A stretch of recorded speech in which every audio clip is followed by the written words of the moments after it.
Галерия Бургас вече пристигнаха костюми и предмети от Холивуд. Статуи на героите в истински размери създават усещането, че си част от мистерията на филмите.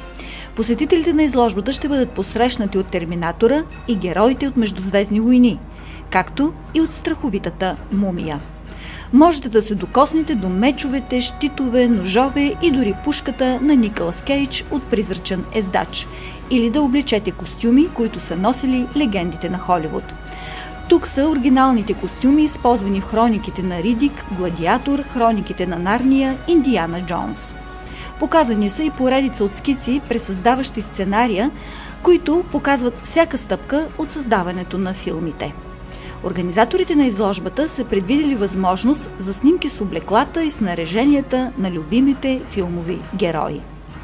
Подготовката за експозицията е започнала преди 3 години, когато организаторът на изложбата Христо Коцев се е свързал с британска компания, изкупуваща филмови декори от Холивуд за различни музеи по света.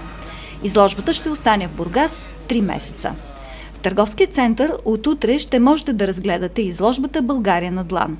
Експозицията съдържа 29 макета, точни копия на известни български паметници на културата.